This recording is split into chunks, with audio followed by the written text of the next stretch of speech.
J'ai élaboré des lettres de mission pour les membres du gouvernement. Chaque département ministériel va rendre compte, le moment venu, de l'exécution des missions à lui confiées et les conséquences en seront tirées. Cela en toute responsabilité. Il s'agit de notre devoir sacré de redevabilité envers le peuple nigérien. En tout état de cause, à un moment ou à un autre, chacun rendra compte de ses actes devant le peuple, devant l'histoire et devant le Créateur. C'est aussi vrai pour les gouvernants que pour les agents publics, les pères de famille et chaque citoyen. Fin de citation. Général de brigade Abdraman Chani, président du Conseil national pour la sauvegarde de la patrie CNSP, chef de l'État. Message à la nation à l'occasion du 66e anniversaire de la proclamation de la République, 18 décembre 2024.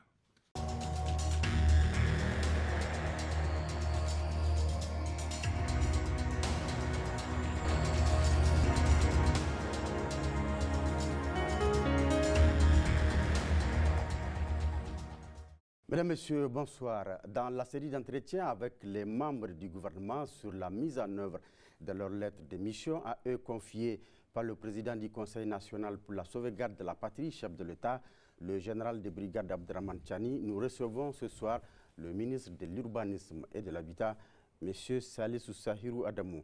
Je rappelle que vous êtes à la tête de ce département ministériel depuis plus de 18 mois.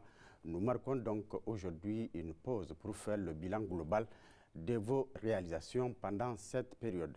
Monsieur le ministre, bonsoir et merci d'avoir accepté notre invitation.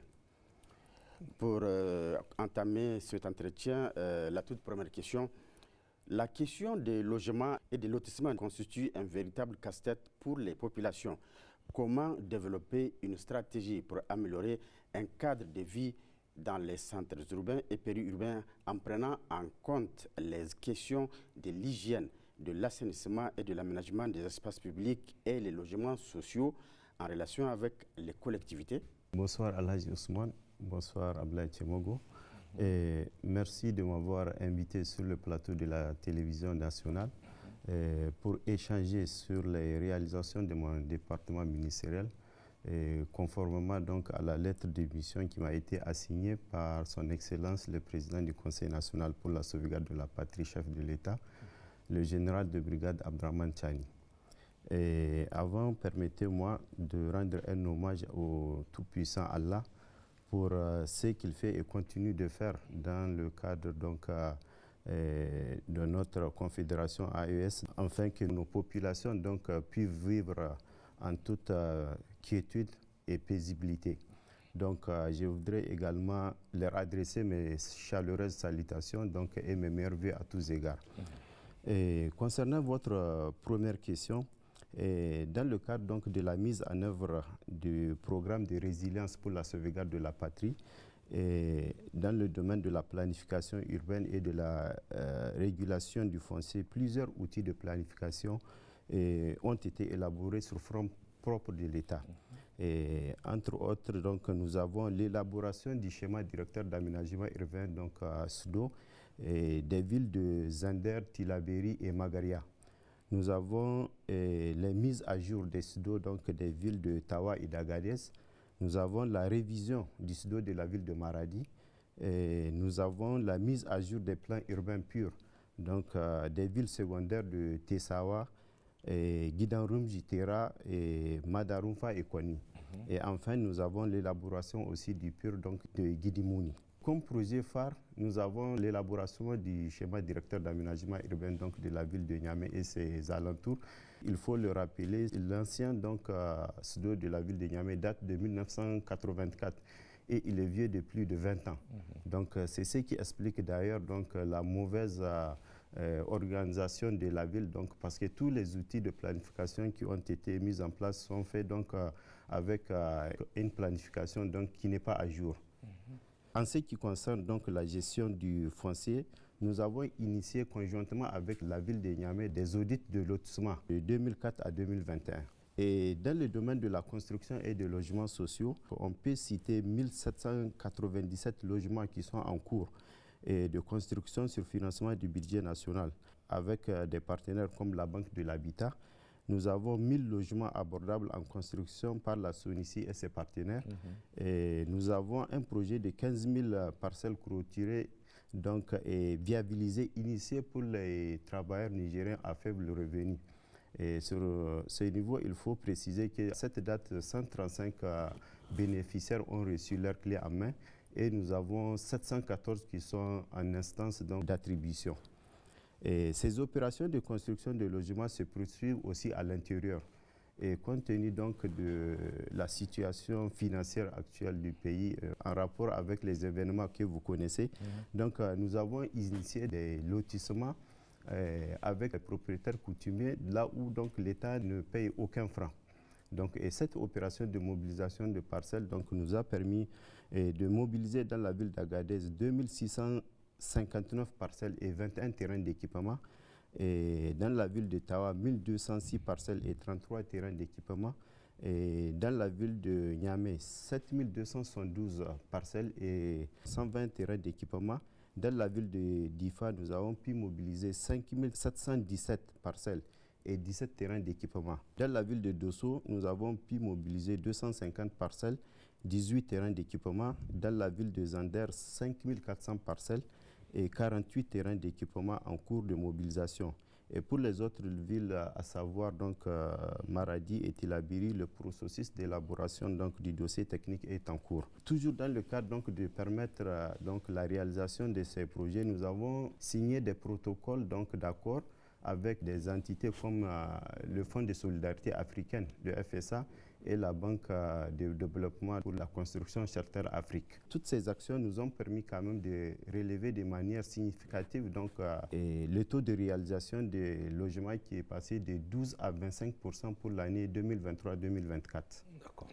Monsieur le ministre, toujours en lien avec cette première question, vous le savez, la question du logement, c'est une question sensible. On a en face deux groupes de prioritaires et de l'autre côté des locataires. Et ces locataires-là subissent des abus de la part de ces propriétaires parce qu'il n'y a pas un code de à loyer applicable. Ou même s'il en existe, il n'a jamais été appliqué. Oui. Qu'en est-il réellement? Effectivement, il y a eu un code de baux à loyer en 1996. Son application n'a pas suivi compte tenu d'un manque de volonté politique et puis de certaines questions, mais quand même nous avons élaboré un nouveau. Et toutes les procédures ont été suivies. Présentement, donc, il est au niveau du secrétariat général du gouvernement donc, pour son adoption au Conseil des ministres. Très bientôt. Très bientôt, Inch'Allah. D'accord. Monsieur le ministre, quelle politique efficace d'urbanisme adaptée à nos réalités et en prenant compte de l'environnement envisagez-vous pour le Niger? Très bien. Vous savez, mon département ministériel a déjà élaboré une politique nationale de développement urbain, la PNDU. Donc, elle intègre effectivement donc, les aspects locaux, environnementaux et de changement climatique. Donc, le document final de la PNDU est sous format homologué et en instance donc, des mises à jour et d'adoption. Monsieur le ministre, qu'est-ce qu'il faut faire pour promouvoir aujourd'hui des modèles de construction qui valorisent les matériaux locaux adaptés aux conditions climatiques du moment? La promotion des modèles de construction qui valorisent les matériaux locaux adaptés aux conditions climatiques du Niger est aussi un aspect de notre document donc, de politique nationale en matière de développement urbain. Et pour que ces différents acteurs s'intéressent donc de plus en plus à la construction en matériaux locaux, il faut d'abord les sensibiliser et former les artisans à l'utilisation donc, de ces matériaux et faire une incitation fiscale pour encourager les promoteurs donc, à adopter ces matériaux et faire de l'utilisation de ces matériaux donc, locaux une exigence dans les cahiers de charges des futurs projets immobiliers. Et aussi, il faut savoir qu'il y a la loi 98-54 du 29 décembre 1998 portant adoption de la politique nationale donc, en matière d'habitat qui a prévu la création d'un centre de recherche et de promotion des techniques de matériaux de construction. Et mon département est à pied d'œuvre donc pour concrétiser la création de ce centre. Et c'est aussi dans ce cadre que nous avons tout récemment parrainé donc, une activité qui s'appelle donc, le Forum africain donc, des acteurs de la construction en terre, qui est l'un des premiers quand même. Donc nous l'avons parrainé il y a à peu près 2 semaines ici à Niamey. C'est toujours dans le même cadre, Inch'Allah. Monsieur le ministre, le Niger, semble-t-il, est en retard au sujet des données cartographiques et cadastrales. Comment accélérer la modernisation du service de cadastre et l'amélioration de la couverture cartographique du territoire? Vous savez, le cadastre fiscal qui est utilisé principalement pour la perception des impôts et fonciers, c'est le plus utilisé. Pour cela, nous sommes inscrits donc, dans la formulation du développement d'un cadastre juridique, un cadastre technique et un cadastre multifonctionnel. Et nous avons procédé à l'audit donc, des domaines appartenant à l'État en vue de la numérisation intégrale du cadastre et de mise en place d'un système d'information fiscale, donc avec les partenaires étrangers et les experts nationaux. En somme, cette approche intégrée combinant l'usage donc, de la technologie avancée, le renforcement des capacités locales, et des partenariats stratégiques et une volonté politique donc, pourrait permettre au Niger quand même de combler ce retard sur la couverture cartographique et cadastrale. Monsieur le ministre, qu'en est-il du projet de rénovation des grandes villes du Niger et plus précisément la ville de Niamey, la capitale? Très bien. Et, vous savez, il n'y a pas eu à proprement dit donc, un projet de rénovation de grandes villes du Niger, mais plutôt un programme de rénovation de centre-ville de Niamey. Donc je peux dire que c'est par toujours manque de volonté politique que ce programme n'a pas vu le jour. Et ce programme concerne le centre-ville de Niamey, comme son nom l'indique, et des quartiers donc, de ville de Niamey comme Dezebon, Mauré et Lakouroussou. Donc il fut transformé en 2012 comme programme Niamey-Niala, et avec comme agence d'exécution un commissariat au programme Niamey-Niala. Et les missions du programme Niamey-Niala ont pris fin avec la création de l'actuelle agence de modernisation des villes du Niger, l'AMV. Donc nous sommes en négociation avec des partenaires pour pouvoir relancer le projet de rénovation des grandes villes donc, du Niger. Et les études de la rénovation de certains villages urbains aussi, comme Gamkale et Saga, sont aussi donc, en cours avec l'ONU Habitat. Et d'autres anciens quartiers et certaines villes de l'intérieur sont également concernés par ce programme. Il s'agit de Koni, de Zander, de Maradi, pour ne citer que cela. D'accord. Oui, monsieur, nous parlons toujours de cette question de rénovation. Vous l'avez dit, ce projet-là, ça fait des années qu'on en parle. Et jusqu'ici, il n'y a même pas, quand on prend la ville de Niamey, il n'y a même pas un début de solution par rapport à ça. Exactement. Qu'est-ce qui se passe? Donc, je vous l'ai dit, il y a cette question de volonté politique qui est là. D'accord. Et si vous voyez, donc, c'est pour ça que je disais tantôt, nous avons initié l'élaboration du schéma directeur de la ville de Niamey et ses environs. En fait, tous ces travaux-là, le SUDO est la base. Parce qu'en fait, pour avoir quand même une ville qui est assez bien structurée, bien sûr. Donc il faudrait avoir un document de base qui planifie, qui détermine tout. D'accord. Donc c'est pour vous dire qu'avec le SUDO de Niamey, nous sommes en fait dans cette optique, effectivement. Nous sommes en discussion donc avec des partenaires justement par rapport à cette question de modernisation des villes. On peut espérer la réalisation de ce projet pendant cette période que nous vivons de refondation de la République ou pas? En tout cas, c'est ce que nous faisons et on met toutes nos forces pour que effectivement ça ait lieu le plus tôt possible. D'accord. Monsieur le ministre, réellement, est-ce qu'on peut parler de volonté politique quand on sait que dans la plupart des cas des projets, oui, les fonds ont été débloqués? Tout à fait. Justement, en fait, il y a cette question, comme je l'ai dit, de volonté publique. Maintenant, je vais vous donner un exemple. Toujours dans le cadre donc, du SUDO de la ville de Niamey. Je vous disais tantôt que le dernier date de 1984 et il est dépassé de plus de 20 ans. Mais tous ces temps-là, comment est-ce qu'on peut expliquer qu'il n'y a pas eu ces études-là? Vous voyez? Donc il a fallu maintenant, nous, avec notre installation, on a trouvé un marché qui est là. Mais la communication n'a pas suivi, oui, oui. Parce que vous savez, donc, selon les textes, maintenant, avec un marché de plus de 300 millions d'euros, il faut faire une communication au Conseil des ministres. Donc, il a fallu la venue du CNSP, quand même, on a expliqué le projet. Et là, vous avez vu, donc, la communication est passée à peu près 2 ou 3 mois comme ça. Donc, ça veut dire que nous sommes effectivement dans toutes ces questions-là qui ont trouvé de blocage si on peut dire donc par rapport à la politique, je ne sais pas.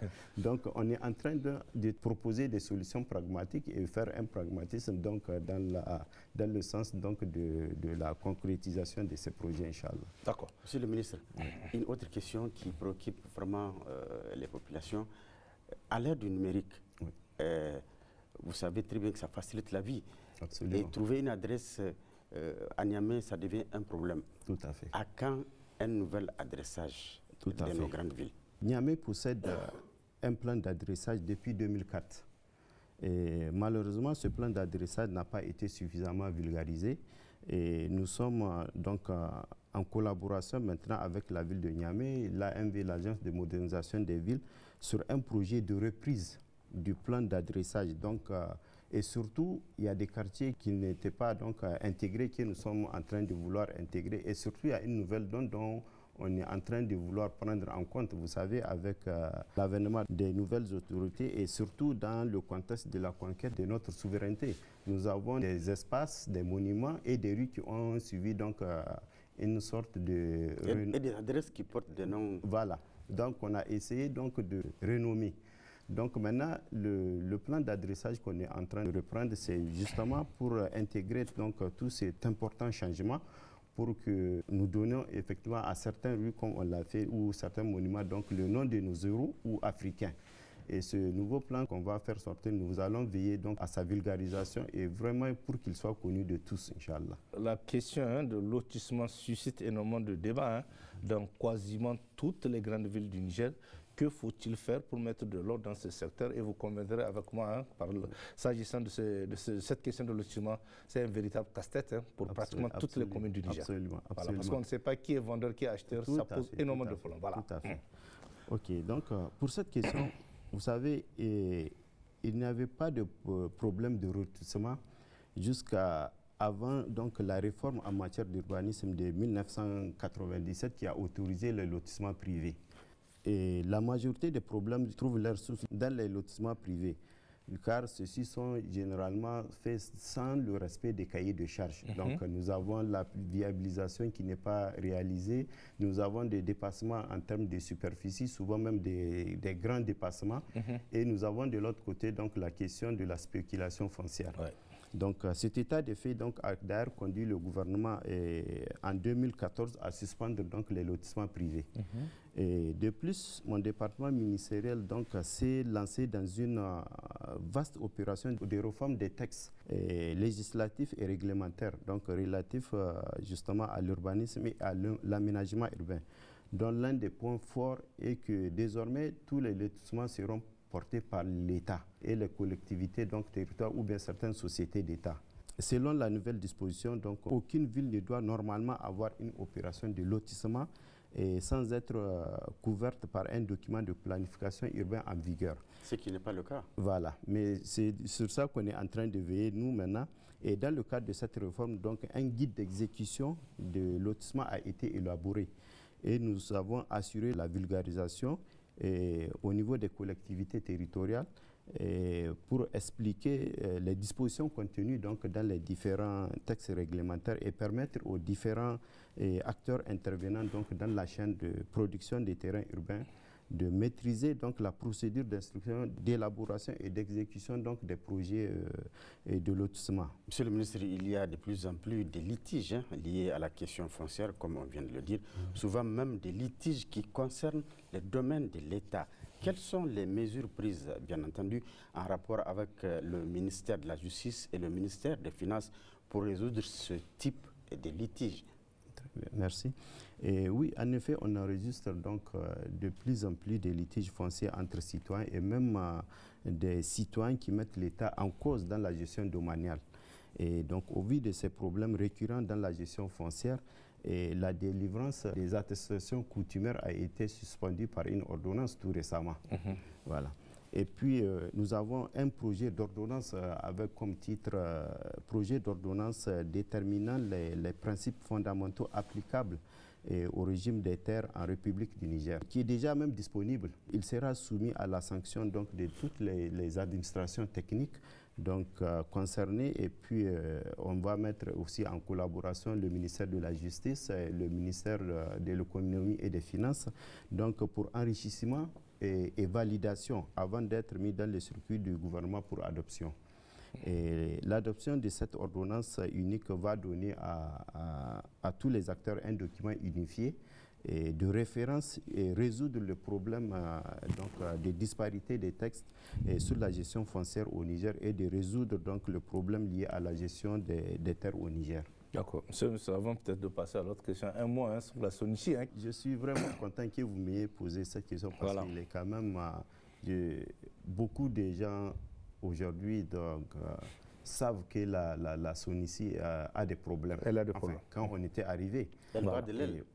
Absolument. Elle était l'ombre d'elle-même, si je puis dire. D'accord. Voilà. Et cette situation, quand nous l'avons analysée, donc nous avons pu constater elle avait des dettes bancaires de près de 4 milliards 913 millions et 790 francs et des dettes fournisseurs fiscales et sociales de 2 milliards 108 millions 369 529. Les soldes étaient de 22 millions et nombreux clients ayant perdu leur attribution et parcelles. Et 3 cités en construction pour les constructions de villas qui sont à l'arrêt et un important stock d'arriérés.